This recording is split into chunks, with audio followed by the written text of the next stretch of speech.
Well, good morning. I would like to have a short presentation on Uruguay, because probably you're not very aware where we are and what we are doing, and I think it could be interesting to discuss it with the audience. First, of course, we all have a picture of what is happening in the world. If we are seeing the evolution of the total energy bill of the world, we see that still near 80% of fossil fuels are the basis of the electricity energy matrix around. And even though renewables are growing, they are not growing at the pace we want. Of course, there has been a slight fall in the total value, because that is 2020, the year of the pandemic.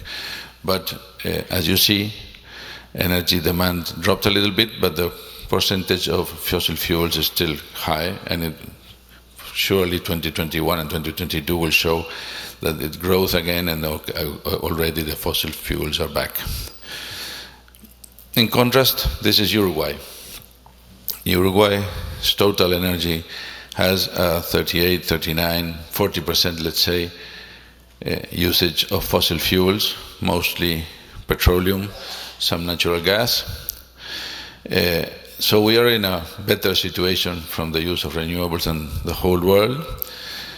Transportation is 2/3 of our fossil usage. Industry and households and commerce are the rest. But we are in a good position. Why are we in that good position? Well, I will tell you, but we are now talking about our second energy transformation, because we already did something. What did we do? Starting in 2010, with an agreement of all the political parties in parliament, we started what we call the first transition, and that was to turn the electricity generation to renewables very strongly, with the incorporation of biomass and wind power mostly. As you see there, if we take the 5 years until 2020, more than 97% of the electricity was renewable. If we take the years of 21, 22, and maybe 23, we had a very deep drought and the numbers dropped a little bit, but we are at this moment 100% renewables. Why is that? Because we went very aggressively into PPAs with wind power, private companies that invested in Uruguay, and also because of the biomass plants that had the same setup. And as Uruguay has a very dynamic, sustainable forestry complex that finishes in biomass and solid wood industries, well, we have the biomass that it complements this sector, producing electricity that is injected into the grid. If you have it in the middle of the slide, you can see the historic situation where Montevideo had the diesel plants or the fossil fuel plants, and we had 3 dams in the center of the country with an H. They are marked. Those are the River Negro, the historical dams of our country, and in the border with Argentina in the north, Salto Grande, a binational, very big dam. Not so big as Itaipu, but in the same kind of setup. And what is we have now? Well, we keep the hydropower, but we have all those wind power, biomass, and solar plants in production.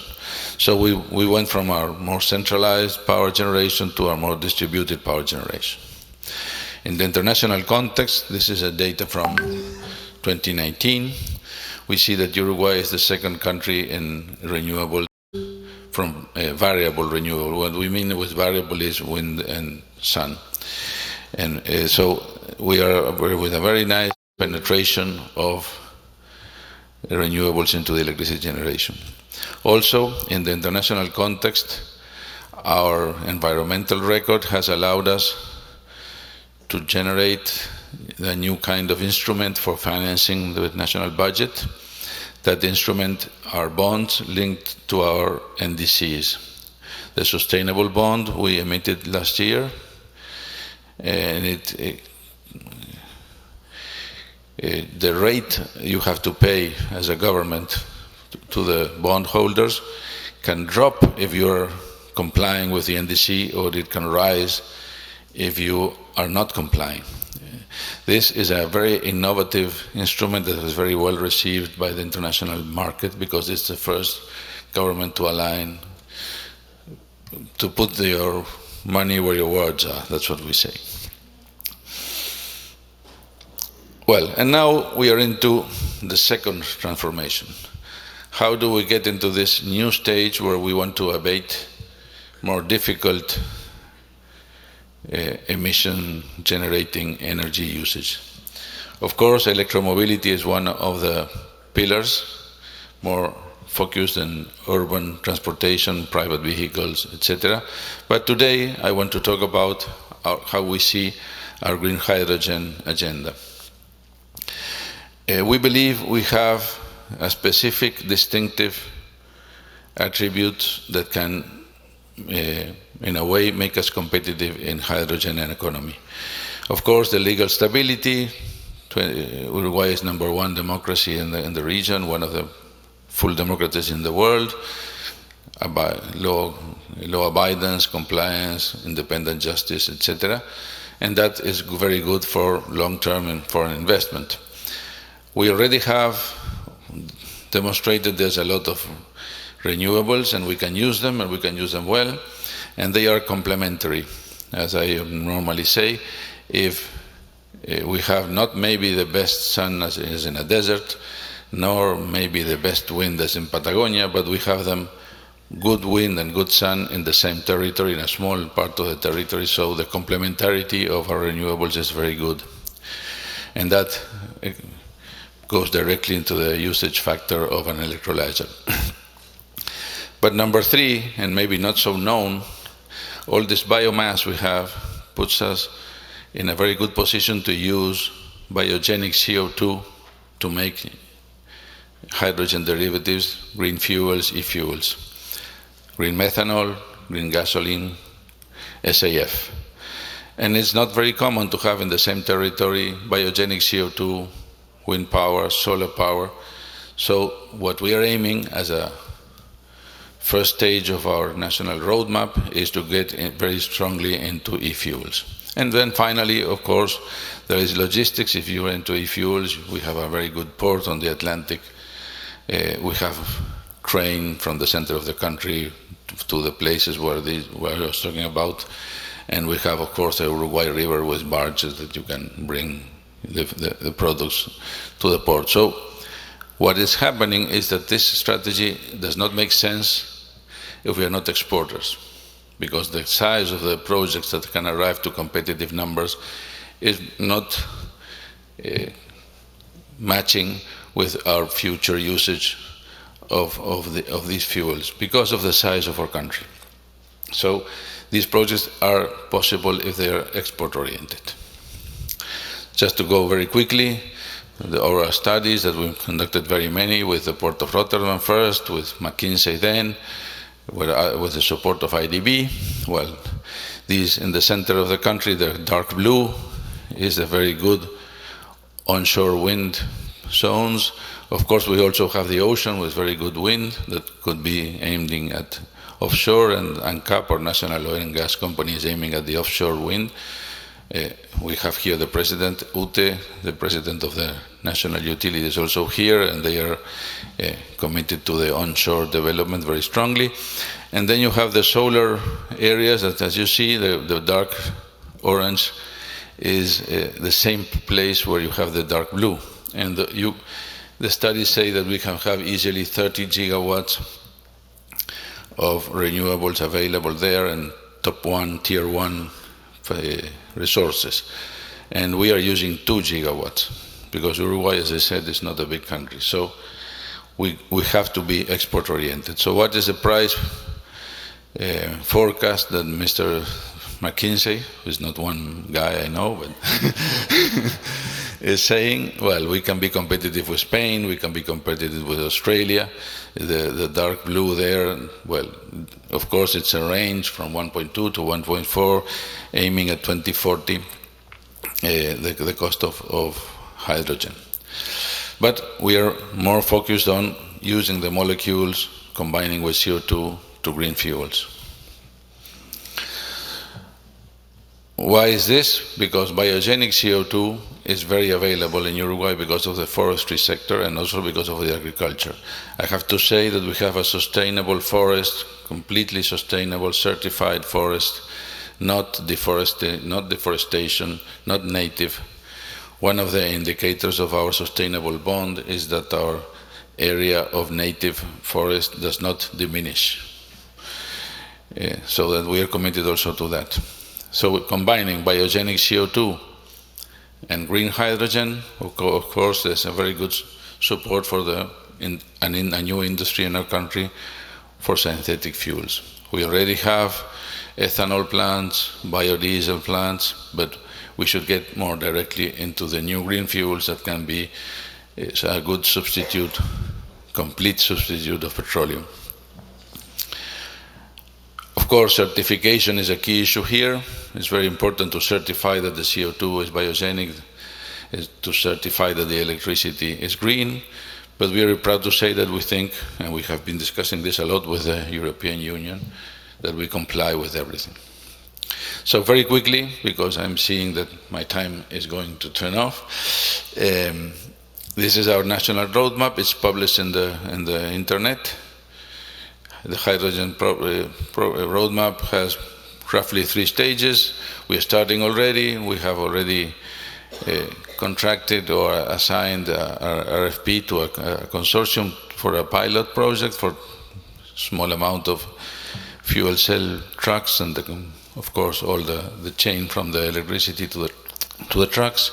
And we are already receiving foreign investment projects for medium-sized production of green fuels in the center and in the northwest of the country.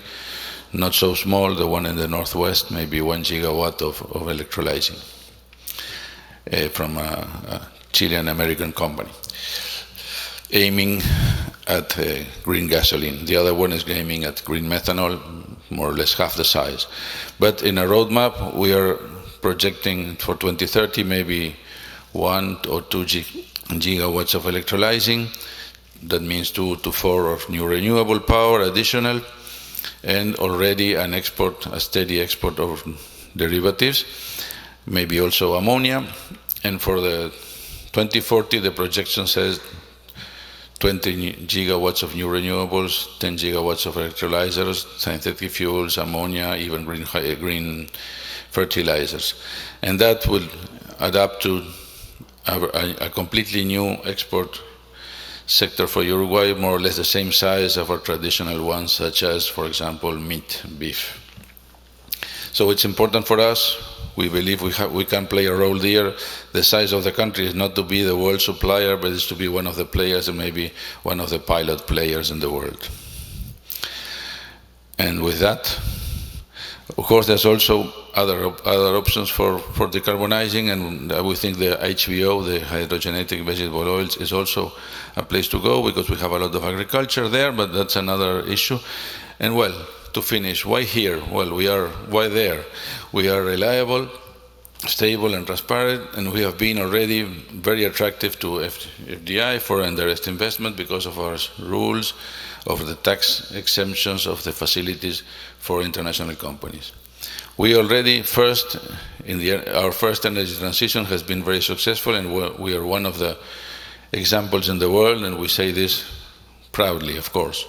And what we are doing now, we want to provide sustainable and diversified energy to the world.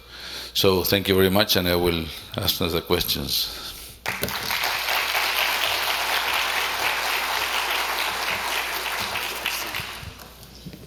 Thank you. Thank you very much, Minister Paganini. I think it's clear that Uruguay presents a fantastic opportunity for clean energy moving forward.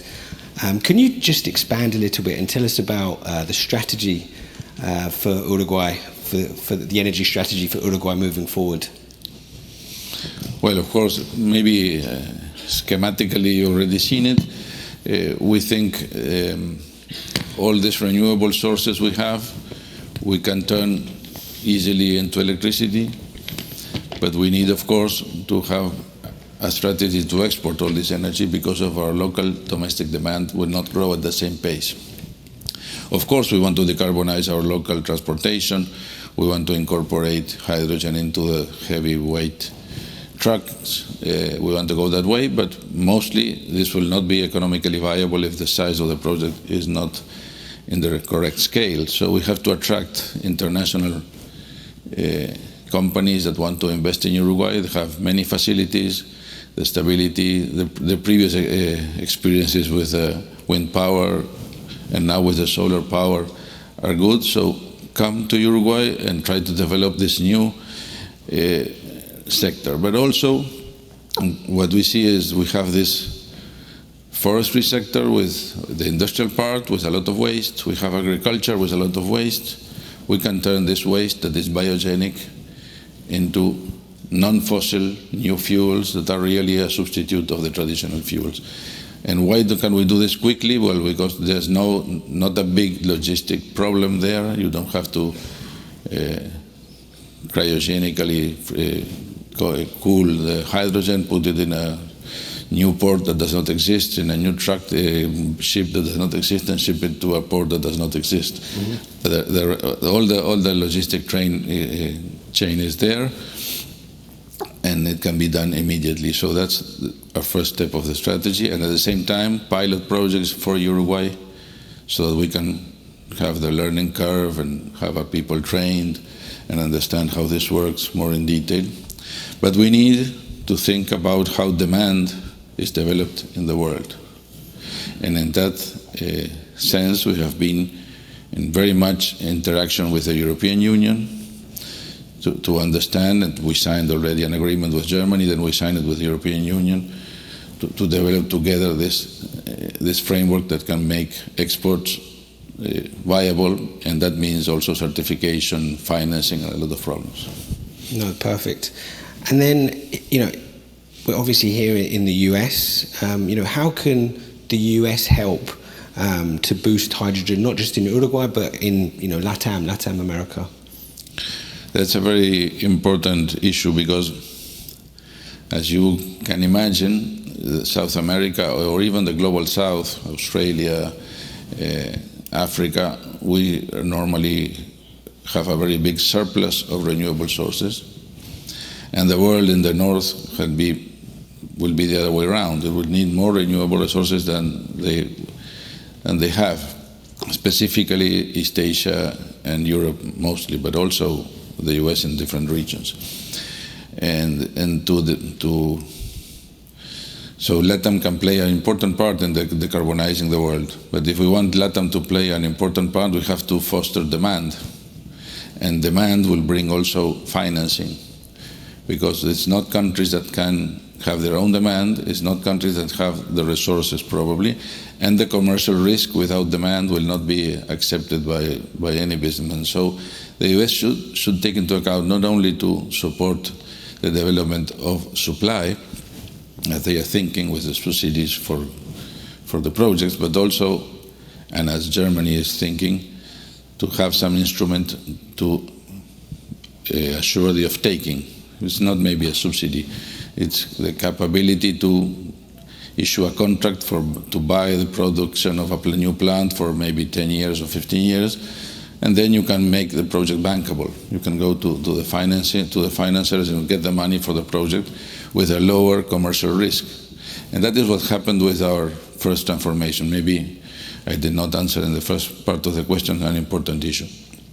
We were able to come from 2010 to 2020 with this very fast transformation of our electricity generation, because what we did was to assure the investor that we will take all the electricity.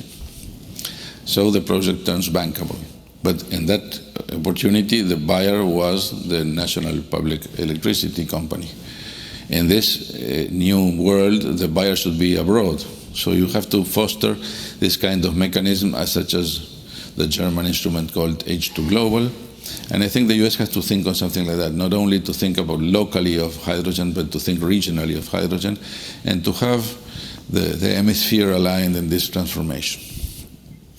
And then when the US looks at LATAM regionally, what are the characteristics that Uruguay specifically has that make it so attractive? Just to sort of finalise.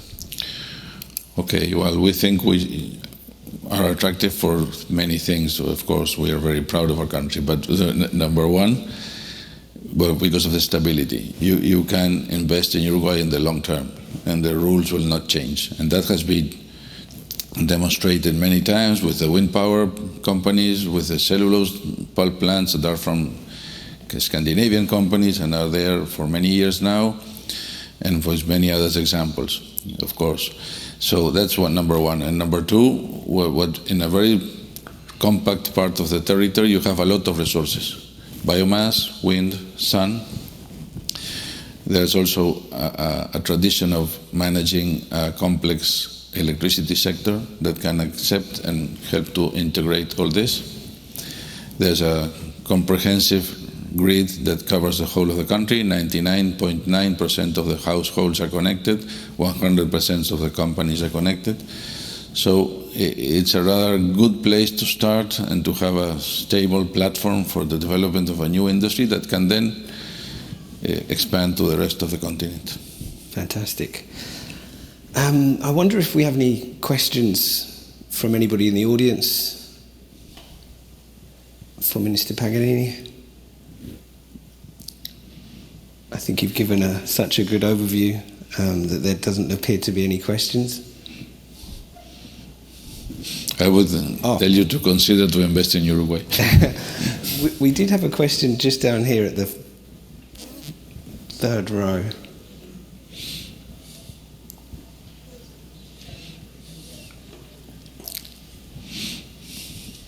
Hi, yes. My name is Natalie Kempke. I'm with the U.S. Department of Energy. Thank you for talking. That was a very informative presentation. So we heard a lot about the opportunities in investing in Uruguay, but I wanted to know, what are the particular challenges that you would have in scaling up the 2 pilot projects that you talked about by 2025? If you could elaborate on that and how you plan to overcome those barriers. Thanks. I'm not sure I understood. You were talking about the challenges of these concrete projects. Well, of course, the challenges of any new thing are a lot. Number one, as I say, is to secure the off-taking. Apparently, these 2 projects, one of them has already secured the off-taking, and the other one is on the verge of getting it. With the off-taking, they can secure the financing. So that's number one. Number 2 is how to integrate this into the electricity grid of the country.